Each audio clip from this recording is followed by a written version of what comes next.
Boa noite, Radical. Cadê o Davi? Ei, Davi, acordou o pessoal, viu? Galera, antes de começar... eu me chamo Caio. Boa noite. Antes de começar, eu queria pedir uma coisa para vocês. Eu acho que é uma coisa muito difícil, mas eu queria pedir para vocês. Eu tô vendo uma galera meio distante aqui, veio menos gente hoje, não sei porquê, mas eu queria pedir para vocês, se não for muito difícil, vocês poderiam vir para as cadeiras mais para frente. Eu sou um cara assim que gosta de ficar perto e tal, então eu queria saber quem é que tem coragem de vir aqui para frente. Vocês que estão mais aí atrás. Quer vir não mais para frente? Vai vir não? Tudo bem, se vocês não quiserem, tudo bem, mas quem puder vir mais para frente, ficar mais perto, chegar junto aí. Obrigado. Bom, a gente está falando, está nesse mês de dezembro, obrigado. Nesse mês de dezembro, né, o mês de Natal, e o Natal para a gente significa o nascimento de Jesus, né?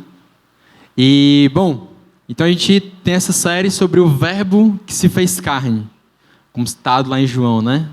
O Verbo era Deus, estava com Deus, e lá no princípio, né? E aí ele se fez carne e habitou entre nós. E hoje a gente vai falar sobre nascimento. A gente vai falar sobre o nascimento de Jesus. Alguém que tem irmão mais novo? Vocês gostam do irmão de vocês? Sim, não? Alguém não gosta do irmão?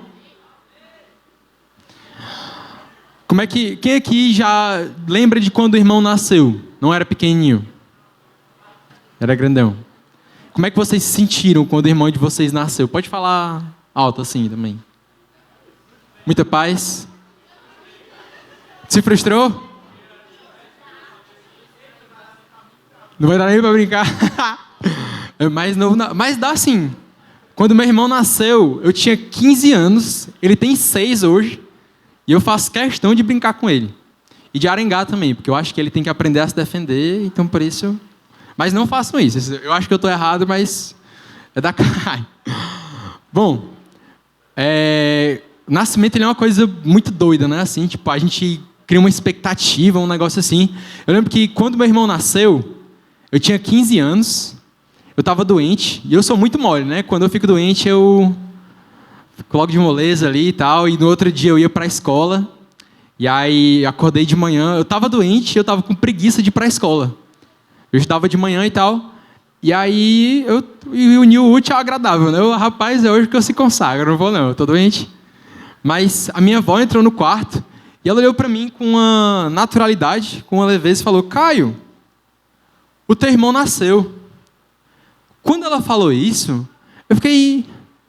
Veio alguma coisa sobre mim, uma euforia. Eu pulei da cama, eu esqueci que eu estava doente, eu esqueci que eu estava com preguiça, né? Glória a Deus, aleluia.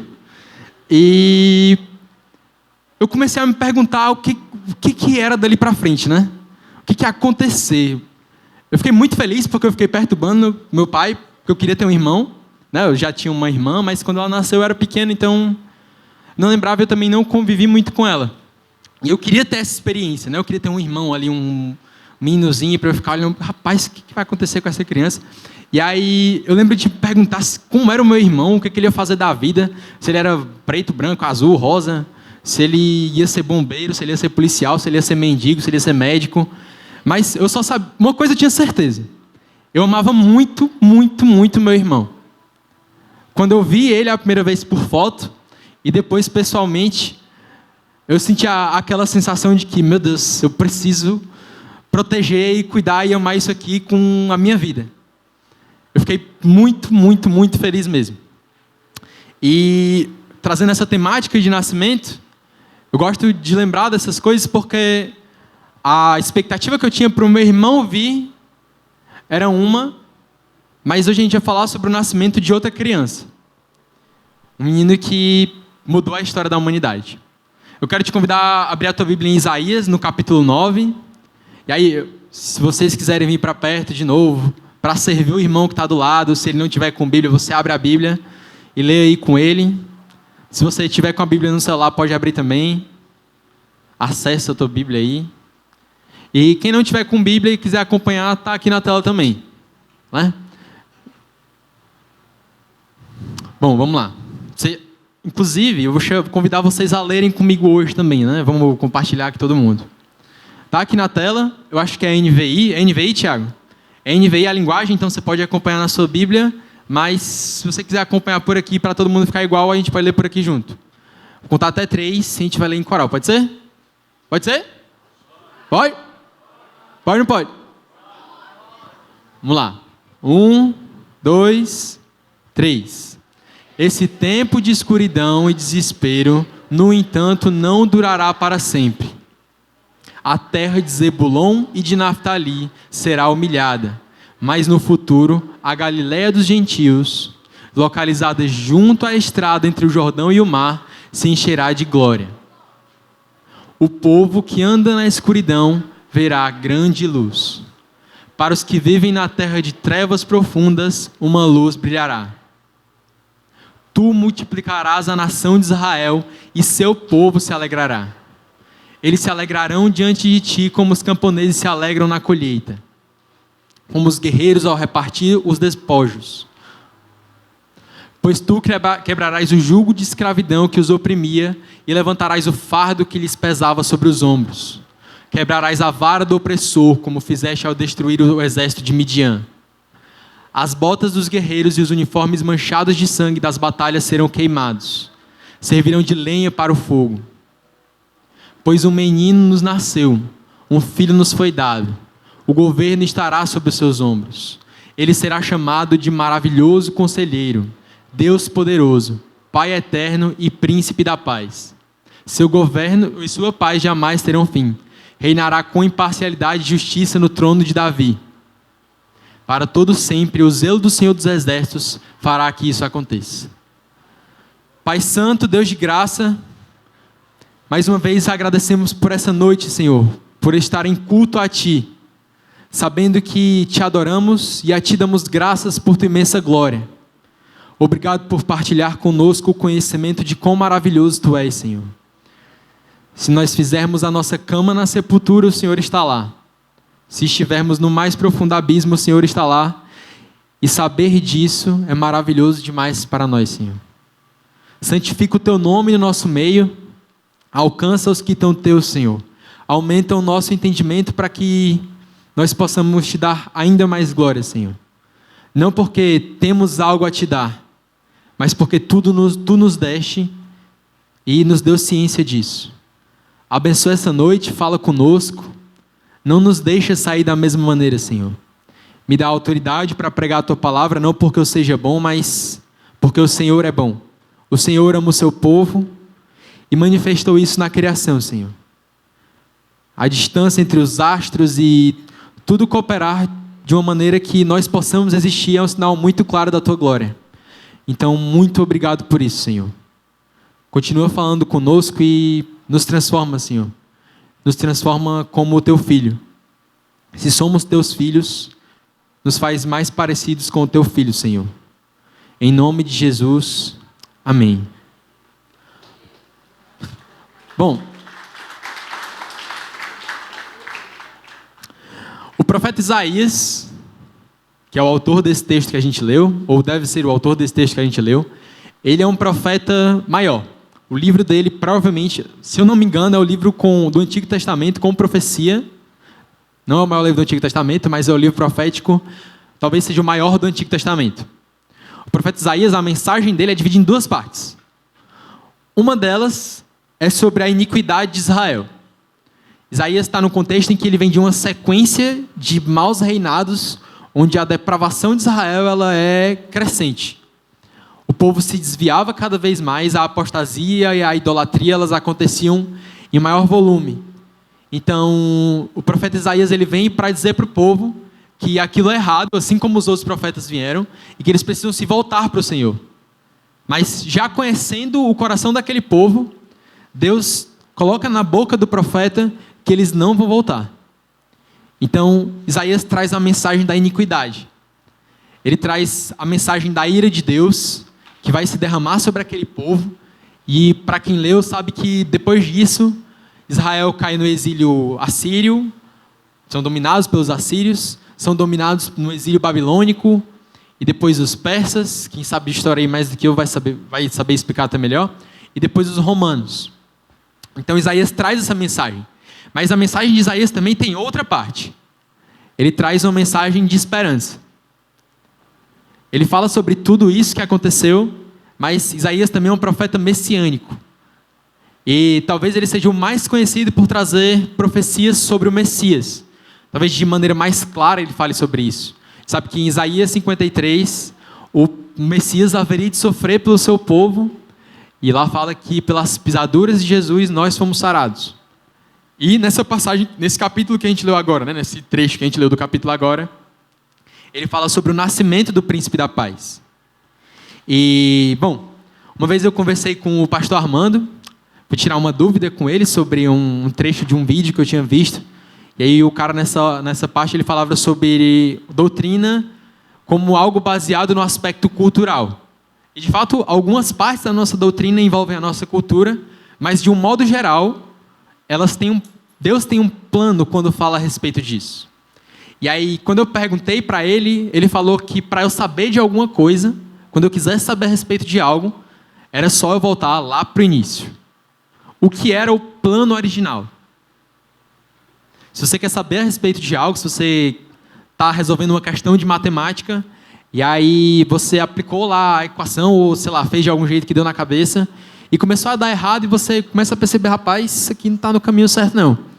Se você voltar para o início, provavelmente você volta para o início, aplica de novo, faz com mais calma, e provavelmente vai dar certo. E Deus nos ensina dessa maneira. Se a gente quer saber alguma coisa sobre qual é a intenção de Deus, o que Deus quer que eu faça, é só voltar para o plano de Deus. Como Ele imaginou as coisas lá no princípio. A gente sabe que Deus sabe de todas as coisas, então o que acontece hoje, Ele também estava ciente, mas a intenção de Deus era como era lá no princípio. Então Deus cria a terra, lá em Gênesis 1, e cria o homem, depois cria a mulher, e eles estavam lá em comunhão com Deus. E é interessante porque não existe muito sobre aquele trecho, né, muito rápido que acontece ali. Moisés, se for o autor, né, algumas pessoas talvez não acreditem que Moisés tem a autoria do texto de Gênesis todo, mas é muito rápido o que acontece. Só que se a gente parar para imaginar, como seria uma comunhão plena com Deus? Adão e Eva no jardim, eles viam Deus todo dia. Eles iam lá, abraçavam Ele no final da tarde. Cheguei a ver até alguns pregadores dizendo que quando chega o final da tarde, que dá aquela canseira, seria a saudade do momento que Deus vem no nosso coração. Mas é muito maluco pensar naquilo como era, de maneira palpável. Ele vinha e eles abraçavam e eles conversavam e falavam sobre todas as coisas boas que Deus tinha feito, e Deus ensinava para eles sobre aquele mundo. E a gente vê o amor de Deus nisso. Porque é muito claro o amor de Deus na criação. Orei sobre isso, ontem falamos no GR, foi a confraternização do meu GR. Vocês já tiveram a confraternização do de vocês? Quem teve, grita, Tive a confraternização do meu GR, a gente falou sobre legado, e o meu antigo líder, ele trouxe a palavra, e ele falou sobre como o universo funciona, de algumas coisas que ele tinha visto, sobre um filme que ele tinha assistido. E é interessante como tudo coopera para que isso aqui possa acontecer. Como se Deus tivesse desenhado a criação para que a gente soubesse que Ele nos ama. A distância entre os planetas, entre os astros, e o fato de o Sol estar numa distância específica muito distante, mas que aquece o nosso corpo bastante para que estejamos vivos. A gravidade é forte o suficiente. Se fosse mais forte, a gente não poderia estar aqui. Se fosse mais fraco... Exatamente. Tudo foi criado de uma maneira muito perfeita. Isso é um sinal muito claro do amor de Deus. Porque nós somos muito pequenos. Se a gente olhar para o tamanho do universo, nós somos irrelevantes. Mas, ainda assim, tudo aqui acontece. E talvez no jardim Deus explicasse a respeito disso. E talvez naquele momento a gente tivesse plena ciência disso. de como Deus nos ama e como Ele fez todas as coisas. Mas, como a gente sabe, a gente não está chegando no final da tarde e Deus vindo conversar com a gente daquela maneira. Isso acontece por causa da desobediência do homem. Adão tinha a escolha. Ele pôde escolher entre não pecar e permanecer em comunhão, e Adão não era condicionado ao pecado, como nós somos. Isso não tira a nossa culpa, mas naquele momento ele era livre. E ele podia pecar como ele escolheu fazer. E aí Adão peca, ele come do fruto proibido, sabe-se lá por quê, e aí a humanidade entra em decadência. E tudo estava horrível, o homem agora tinha que trabalhar, não que trabalhar seja ruim, mas a terra antes produzia e era fácil de trabalhar. Só que depois da queda, quando existe essa ruptura com Deus, a terra não trabalha mais a nosso favor. E aí é mais difícil conseguir o fruto do trabalho. E aí a mulher, ela sentiria dores para dar à luz naquele momento. E a Bíblia fala que ter filhos é uma bênção de Deus, mas tem gente que, rapaz, não vou não, essa dor aí não dá para mim não, vou adotar um cachorro, é melhor, não dói, só dói no bolso, não dói na barriga. Não sei se é na barriga, não dói no útero, pronto. Mas essas coisas passam a acontecer. Só que Deus ama o seu povo. Apesar da desobediência, que foi de uma proporção infinita, porque Deus é infinitamente bom, Deus ama o seu povo. E aí ele faz uma promessa. Gênesis 3:5 vai dizer que... Não, 3:5? A galera da direção não está vendo. Deus faz uma promessa, e aí ele fala que porém inimizade entre você e a mulher. Isso ele está dizendo para a serpente, porque ela vai ser castigada também. Porém inimizade entre você e a mulher, entre a sua descendência e o descendente dela. Este lhe ferirá a cabeça e você lhe ferirá o calcanhar. Então, naquele momento surge a primeira expectativa. Deus fez uma promessa de que iria redimir o seu povo, que ele ia trazer o homem de volta para perto dele. Nós voltaríamos a ter paz com Deus. E aí acontece isso, e aí Adão e Eva têm relações, e aí nasce o primeiro filho. O primeiro filho de Eva se chama Caim, e Eva vai dizer que algo como bendito seja Deus porque adquiriu um filho varão, ou de Deus adquiriu um filho varão.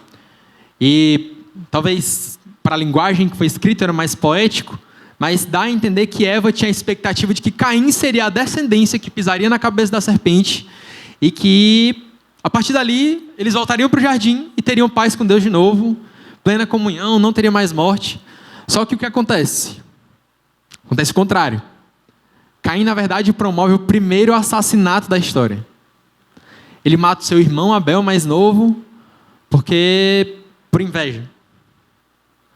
Ele não fez a melhor oferenda e Deus se agradou do irmão dele.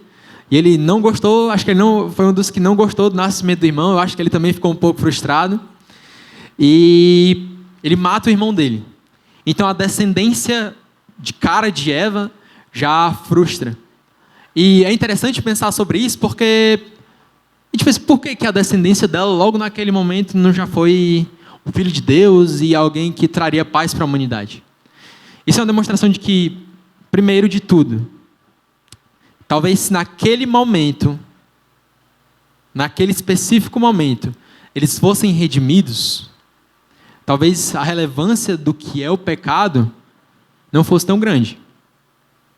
Talvez eles pensassem, é só ter mais um filho depois se a gente pecar de novo, e aí vai ficar tudo bem também. E isso deixa muito claro que as coisas não acontecem no nosso tempo. Elas acontecem no tempo de Deus. E talvez doa o fato de não acontecer no nosso tempo, porque é desconfortável, é cansativo, o pecado trouxe isso para a nossa natureza. E então, isso tudo acontece. E aí dá sequência à história. E aquela decadência que estava no princípio com a humanidade, ela não parou. Existe uma sequência de homens, de personagens bíblicos no texto de Gênesis que fazem muitas coisas. Existiram homens piedosos, como Enoque, que foi arrebatado com Deus, mas existiram situações terríveis, como Sodoma e Gomorra, que Deus vai lá e pá, destrói aquelas cidades. Mas isso acontece já no período de Abraão. Abraão é o pai da fé, né? E, bom, Abraão, ele era politeísta, ele adorava nos zigurates. Falei aqui uma vez que ele subiu um bocado de escada para adorar vários deuses. E aí Deus faz um chamado para Abraão. E em Abraão, Deus faz uma segunda promessa. A promessa de Deus para Abraão está lá em Gênesis 17, capítulo 1. Olha isso, Gênesis capítulo 17, versículo 1 até o 7. Ele fala que quando Abraão atingiu a idade de 99 anos, o Senhor apareceu a ele e disse: Eu sou o Deus Todo-Poderoso, ande na minha presença e seja perfeito. Farei uma aliança entre mim e você, e darei a você uma descendência muito numerosa. Abraão se prostrou com o rosto em terra e Deus lhe falou: Quanto a mim, esta é a minha aliança com você. Você será pai de muitas nações. O seu nome não será mais Abrão, e sim Abraão, porque eu o constituí pai de muitas nações. Farei com que você seja extraordinariamente fecundo. De você farei surgir nações, e reis procederão de você. Estabelecerei uma aliança entre mim e você e a sua descendência no decurso das suas gerações. Aliança perpétua para ser o seu Deus e o Deus da tua descendência. E bom, Deus faz essa promessa para Abraão de que ele seria o pai de muitas nações. E Abraão, ele é o pai da nação de Israel. Uma nação. Mas Deus prometeu que ele seria pai de muitas nações. Alguém que sabe dizer o que é o segundo título de Abraão, além desse de pai das nações? Ele é o pai da fé. Por que Abraão é o pai da fé? Porque ele foi o primeiro que creu. Ele foi o primeiro que agiu com fé. Para efeitos do chamado de Deus para ele, ele foi o primeiro que agiu com fé. Não logo de cara, ele falhou. E tem o trecho na Bíblia em que ele engana um rei porque ele está com medo de morrer.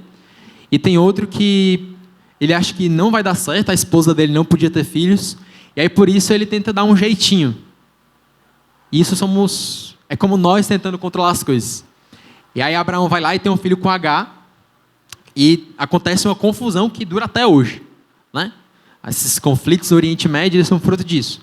Porque um são os filhos da promessa, da descendência de Isaac e de Jacó, e o outro são os filhos da escravidão, ou que era da escrava, que Agar era escrava deles.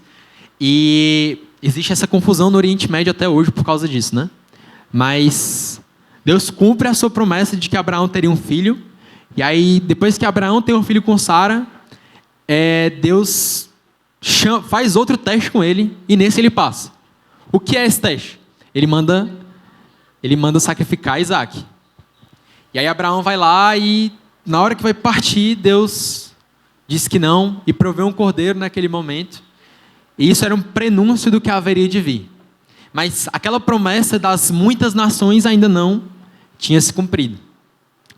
E aí, dando sequência à história, tem a história de Isaac, com mais promessas de Deus, e depois a história de Jacó, que se torna Israel. E aí, de Jacó tem 12 filhos, e aí esses 12 filhos têm mais uma nação de filhos aí. E aí acontece toda aquela história que aconteceu com José no Egito, em que ele é vendido pelos irmãos, e aí Deus abençoa ele na terra do Egito, apesar da dificuldade, ele se torna governador no Egito, e aí ele é usado para cuidar do povo, da família de Israel, né? da casa da descendência de Abraão. E aí tem a sequência histórica que Deus tira o povo de lá, faz a caminhada pelo deserto, que dura 40 anos, porque o povo não quer se voltar para Deus. Não se engane, isso não é uma ilustração só do povo de Israel, isso é a nossa vida, na verdade. Apesar de estarmos todos aqui, todos temos pecado, todos nos rebelamos contra Deus, e nós somos carentes da sua graça. Mas acontece tudo isso, e aí a nação de Israel chega lá na terra prometida, expulsa os povos, Deus está com eles. Josué chega e eles expulsam muitas nações muito mais poderosas, e eles entram na terra. Então Deus institui alguns líderes, algumas pessoas que fariam propiciação, né? Eles sacrificam por causa dos pecados do povo, e eles deveriam servir como conselheiros. E aí tem os sacerdotes e tem os juízes. E o período de juízes é um período em que a depravação, apesar de ser o povo de Deus, eles viram o pilar e viram a nuvem, Deus cuidando deles, choveu comida do céu, E mesmo assim eles permanecem naquela situação. E, bom, chega um momento em que eles veem as outras nações e Deus vive falando para eles não se misturarem com aquela cultura, porque aquilo não é a vontade de Deus. E mesmo assim eles querem. Então eles pedem a Deus um rei. Eles querem alguém para reinar eles por algum motivo. Deus, naquele momento, era o rei deles, mas eles querem alguém. E aí Deus usa Samuel para dizer para aquele povo que vai acontecer, e mesmo assim eles insistem. Em 1 Samuel, capítulo 8, a palavra vai dizer que Samuel, a partir do versículo 10, se alguém quiser acompanhar, tá? Samuel transmitiu todas as palavras do Senhor ao povo que estava lhe pedindo um rei, dizendo: isto é o que o rei que reinará sobre vocês reivindicará como seu direito. Ele tornará os filhos de vocês para servi-lo em seus carros de guerra e em sua cavalaria. Opa, peraí que eu me perdi.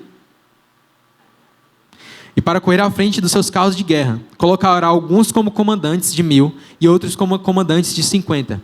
Ele os fará arar as terras dele, fazer a colheita e fabricar armas de guerra e equipamentos para os seus carros de guerra. Tomará as filhas de vocês para serem perfumistas, cozinheiras e padeiras. Tomará de vocês o melhor das plantações, das vinhas e dos olivais, e o dará aos criados dele.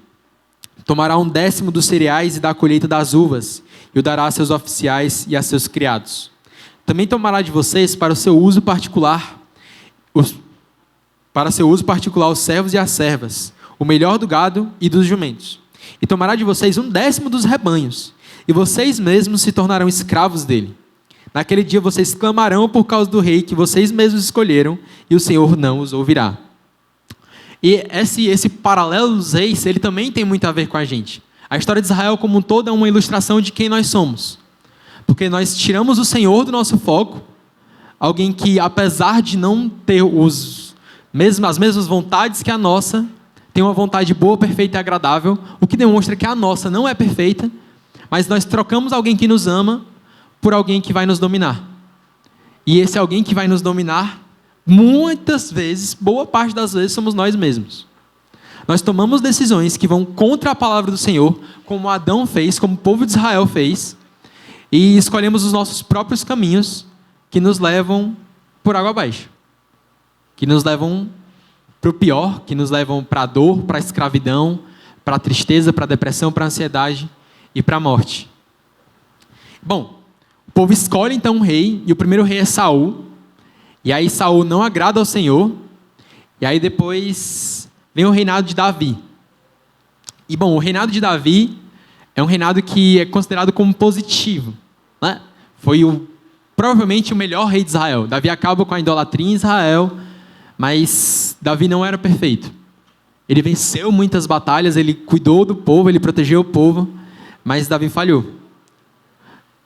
Davi colocou Urias no fronte de batalha, depois de ter tido relações com a mulher de Urias, ou seja, Davi era um adúltero, e então ele mata esse homem, que tinha pouco, né? O profeta Natan exorta ele, falando sobre um caso de 2 pastores, e Davi poderia ter a mulher que ele quisesse naquele tempo, era permitido culturalmente, mas ele escolhe aquela que pertencia a outro homem. E aí ele mata Urias e toma Batseba por esposa. Então Davi também falhou no teste. O nosso, até então, melhor exemplo de um rei, depois do Senhor que reinava aquele povo, foi um adúltero, um assassino. E assim como nós, um pecador. A gente sabe que essa cadeira de reinado, de domínio, de estar à frente, tomando todas as decisões por si só, não pertence ao homem. Nós falhamos miseravelmente desde o começo da humanidade, todas as vezes que quisemos tomar a decisão. Se é para decidir entre bem e mal, nós sempre escolhemos o mal. Isso acontece no nosso dia a dia, em situações muito sutis, mas que elas sempre se tornam uma bola de neve para que a gente faça mais mal. Às vezes, a fila da merenda está muito grande, e aí você vê um amigo lá e pensa, rapaz, meu amigo está ali, então eu vou para lá. E aí você fura aquela fila. E aí aquilo se torna uma coisa ainda mais rotineira, e fazer outras coisas erradas vai parecendo normal também. Se eu faço isso um pouco mais, não é muito. E um pouco mais também não é muito. E isso se torna algo muito grande. Então, Israel tem Davi, e depois de Davi, Salomão, que deveria ser um rei muito sábio, Mas a gente sabe como a história se desenrola com Salomão. Salomão escreve os provérbios e ele fala sobre a mulher virtuosa, só que ele faz exatamente o oposto também. Ele decide que ele vai casar com outras mulheres, e o que Salomão faz, na verdade, é querer também tomar o papel de Deus. Porque Deus diz que no reinado de Salomão seria um reinado de paz. Só que essa paz viria do Senhor. Só que Salomão toma isso para si mesmo. Ele faz vários tratados se casando com várias mulheres de outros povos, o que o Senhor havia exortado que não deveria ser feito desde o princípio. E aí Israel cai em idolatria por causa do testemunho de Salomão. Então, depois de Salomão, a gente tem a divisão dos reinos, o reino do norte e o reino de Judá, que é o reino do sul. E os testemunhos dos reis, via de regra, tem reis piedosos, mas via de regra são de homens maus. Homens que não amam ao Senhor e que levam o povo a uma decadência, que escravizam ainda mais. O filho de Salomão diz que ele impôs um jugo muito pesado sobre o seu povo, só que o dedo midinho dele era mais grosso do que a cintura do pai dele. Ou seja, o bicho tinha as costas largas e ele não ia diminuir o fardo do povo. E é isso que os reis homens fizeram com o povo desde que eles foram instituídos. E juntamente com o testemunho do rei, a gente tem o testemunho de outras lideranças.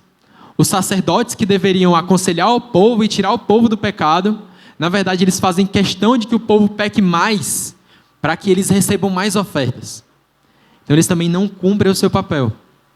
Os líderes do povo promoviam rebeliões, eles falavam contra o Senhor, e esses testemunhos de rebeliões a gente tem, por exemplo, como Benjamim, que os homens se juntavam na cidade, e existe uma guerra lá no livro de Juízes, e eles queriam estuprar pessoas. Não, para um homem na cidade a gente vai fazer isso com esse cara, e talvez essa seja a história mais terrível da Bíblia, e isso não acontece só uma vez na história da humanidade.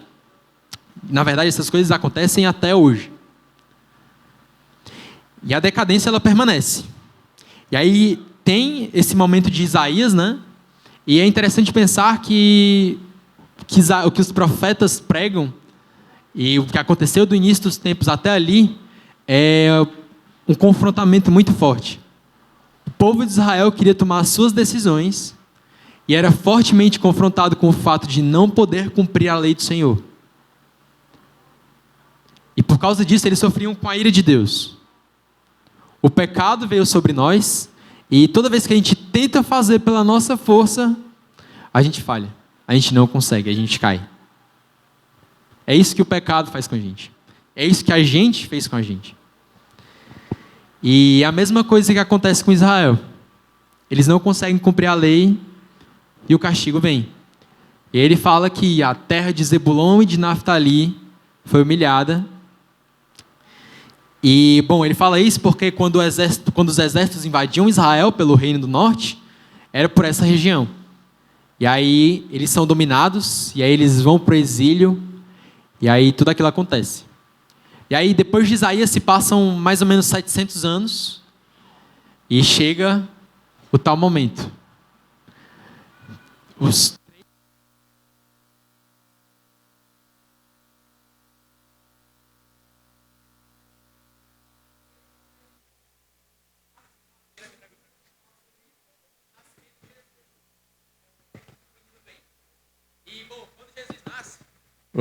Alô? Pronto.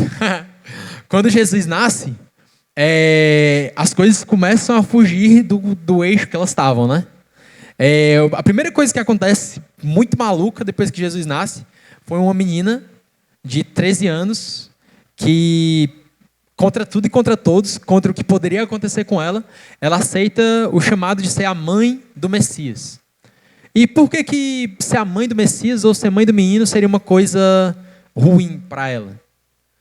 Bom, como a gente sabe, culturalmente, nessa época as mulheres elas tinham mais uma aparência de objeto para a sociedade do que de alguém de fato.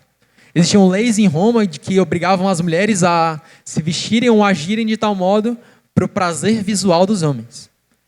E inclusive Paulo vai falar sobre o véu, mas ele fala sobre o véu com o significado de decência, de dignidade para as mulheres.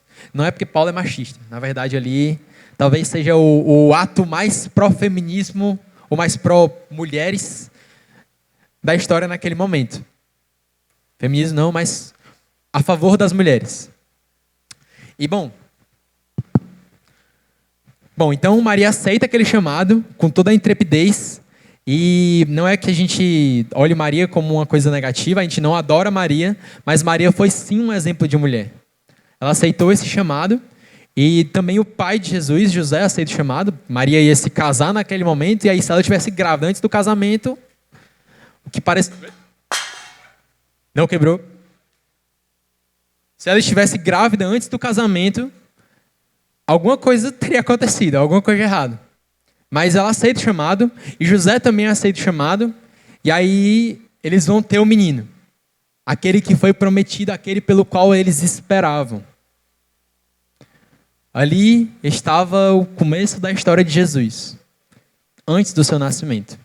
Bom, quando Jesus está na barriga da mãe dele, o povo, naquela região pelo menos, né, eles são dominados por Roma, eles são reinados por Herodes.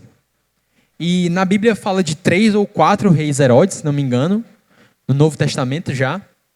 E é interessante ver Herodes como uma representação de tudo o que Israel, o reinado dos reis de Israel, em boa parte dele significou.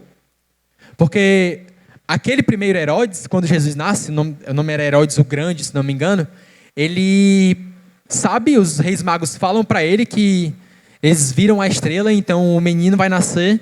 E aí ele fala, não, vocês vão lá, e aí se tiver nascido mesmo, vocês me avisam para eu poder ir lá adorar também. Só que ele estava mentindo. Era um safado que estava mentindo. E aí ele fala isso porque ele tem a intenção de se livrar do menino. Porque se o verdadeiro rei nasceu, então o reinado dele estava ameaçado. E aí os reis magos vão lá, e o menino nasce, aquele pelo qual eles esperavam, aquele pelo qual eles oravam pela vinda. Quem aqui assistiu The Chosen cansou de ouvir eles falando sobre isso. E eles vão lá e adoram ele. E aí eles têm uma visão, eles recebem um direcionamento do Senhor para que não voltem pelo mesmo caminho. Porque se Herodes soubesse, ele tentaria matar o menino. E aí Herodes descobre isso e se enfurece. E aí ele manda matar todos os meninos menores de 2 anos. Na intenção de matar o Messias. Só que é interessante quando Herodes faz isso, porque a intenção dele era manter o seu reinado. Ele tinha medo de ser ameaçado. E isso acontece com muitos de nós. Tinha a intenção de poder. Só que os planos dos homens são falhos e eles não se sobrepõem aos planos de Deus. A vinda de Jesus estava profetizada e tudo o que ele faria estava prometido por Deus. E Deus não é falho como homem, ele não é homem para mentir. Então, mesmo Herodes tendo o domínio naquele momento, ele tenta ceifar a vida do Messias, só que o que ele quer não acontece, porque o domínio está com Deus e não com nós. Então, isso acontece e existem outros Herodes também, e esses outros Herodes também agem da mesma maneira. Depois desse Herodes tem o Herodes Antipas, se não me engano, e depois tem o Herodes o Tetrarca, que é o que mata João Batista, porque João Batista era um profeta e tinha exortado ele a não fazer o que ele queria. O que ele queria fazer? Ele queria a esposa do irmão dele. Ou era o primo dele, alguma coisa do tipo. Então, ele queria isso e ele é exortado por João Batista. E aí, ele até gosta de João, ele se irrita com a exortação, mas ele tem medo do povo, então ele não quer matar João para que o povo não se rebelasse, porque o povo tinha João como um profeta, alguém que falava vindo de Deus. Mas acontece uma história onde essa moça que ele queria casar faz uma dança lá para algumas pessoas, e aí ele se agrada e promete para ela o que ela quisesse, e aí ela pede a cabeça de João Batista. Então João Batista é morto. Então, esses reis estão sempre fazendo o que eles querem, eles são uma representação nossa, uma ilustração bíblica de quem nós somos, de pessoas que são inseguras, que têm medo, de que não têm confiança, de que elas precisam da afirmação. Existe um relato, isso não é de fato bíblico, mas se não me engano foi Flávio Josefo, o historiador que comentou, e um desses reis, ele era um homem cruel, E aí ele chegou perto, ele teve uma doença, chegou perto de morrer. Ele estava próximo de morrer. E aí o que acontece?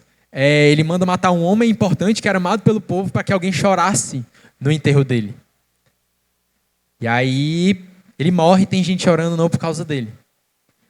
Mas, apesar disso, apesar desse momento, o menino nasceu. Esse menino era o qual, por quem eles tinham esperado todo aquele tempo. E a expectativa deles tinha mudado por causa do cansaço, por causa da escravidão. E eles tinham esquecido que o que eles queriam, que eles desejavam no princípio, era paz com Deus, era comunhão com Deus.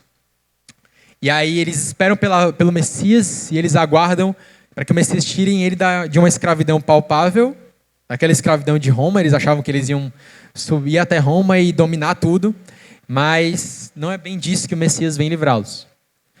E isso também é muito parecido com a gente, porque a gente chega e aceita Jesus, e às vezes por um motivo mais emocional. E aí o que a gente sempre pede a Deus é: me ajuda a passar na escola, me ajuda a passar nas provas aqui. Eu não estudei, mas faz um milagre aí para eu passar. Ou então faz o meu time ganhar nesse jogo aqui. Ou então, sei lá, alguma coisa que a gente quer. Só que a proporção do que Deus mandou o menino para nos salvar é muito maior do que isso. Quando Jesus nasce, ele vem nos livrar de um mal muito maior do que essas coisas.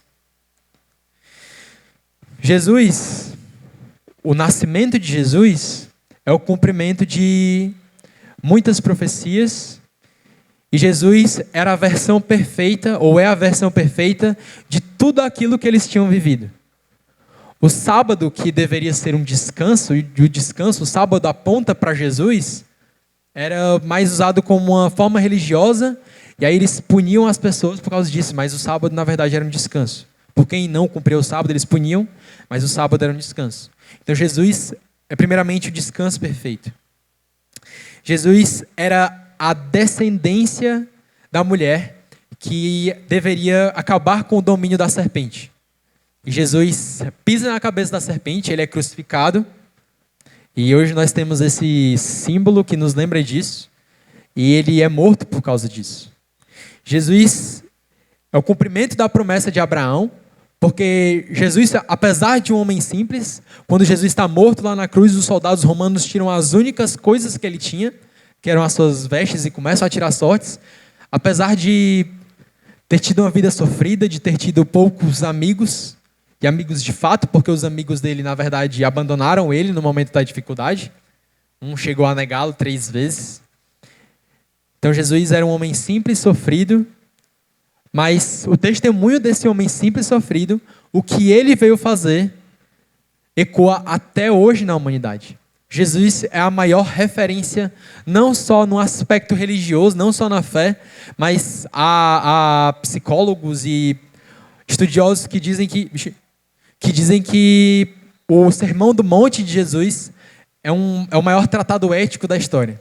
As outras coisas, os outros tratados éticos, digamos assim, são nota de rodapé comparado ao que Jesus fala no Sermão do Monte.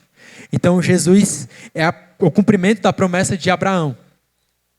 É com a fé nele que o pai da fé teria uma descendência de várias nações. Porque há crentes aqui no Brasil, há crentes na Argentina, há crentes na Europa, há crentes no Oriente. Então a promessa se cumpre em Jesus. Jesus é o rei que governa com retidão e justiça. Ele é o rei dos reis, ele é o senhor dos senhores. E ele não é um rei preocupado com se as pessoas vão gostar dele. Na verdade, o sermão de Jesus fez ele ser perseguido. Na verdade, ele é um rei que sabe o que tem que fazer. Ele sabe o seu propósito, ele sabe para o que ele foi chamado. Para governar e cuidar do seu povo. Ele não é um rei que escraviza pelo mal, mas nos traz para o bem. Ele é o sumo sacerdote, diferente dos sacerdotes de Israel, que faziam a questão de que o povo pecasse mais para que eles recebessem mais. Jesus dá a si mesmo em propiciação pelo seu povo. Aqueles que pertencem ao Senhor, aqueles que são chamados para ser santo, ele vem e age em favor dessas pessoas. Ele se dá como sacrifício, ele não espera as ofertas. Ele foi crucificado em nosso favor. Ele é aquele em que as nossas orações também se cumprem. Talvez não crendo, Quando existe alguma situação, nós temos a expectativa de que algo de bom aconteça. A gente espera por um milagre. E tem uma passagem em Atos que fala disso de uma maneira muito sutil. Eu entendo que Paulo queria dizer isso, talvez eu esteja errado. Mas ele fala que, como que tateando, talvez pudéssemos encontrá-lo. Existe uma expectativa, uma esperança no nosso coração de que algo dê certo, de que algo de bom aconteça. Num momento muito difícil. Jesus é o cumprimento de tudo isso. Então Jesus nasce, e por causa do seu nascimento, nós nascemos de novo com ele. Jesus morre em nosso favor, e a nossa carne é mortificada com isso. E aí por isso que nós somos batizados, porque nós sepultamos o velho homem, então somos sepultados com Jesus. Se a banda quiser vir, já pode subir. E a última coisa é na sua ressurreição. Porque nós revivemos com Jesus também. Talvez você tenha alguma expectativa de que alguma coisa dê certo. Talvez algo difícil esteja acontecendo e você queira que isso passe. Que algo ou alguém faça alguma coisa. Se você sente isso, então eu creio que isso é um sinal de que o Senhor no seu coração lhe diz: eu aceito Jesus. Ele diz: venha a mim, meu filho. Apocalipse capítulo 21, versículo 4, vai dizer que Deus limpará de seus olhos toda lágrima e não haverá mais morte, nem pranto, nem clamor, nem dor, porque já as primeiras coisas são passadas. E tudo isso começa no nascimento de Jesus. Um menino nasceu, um menino nos foi dado, um filho nos foi dado. O governo está sobre os seus ombros. Ele é o próprio Deus. E Ele está em cada um de nós. E é isso que significou o nascimento de Jesus. Amém? Senhor Jesus, nessa noite nós somos gratos pelo que Tu fizeste, Senhor. O Senhor é Filho de Deus e nos redimiu dos nossos pecados. Nós fomos salvos pelas obras das Tuas mãos, Senhor. Nós aguardávamos e aguardamos pela Tua segunda volta.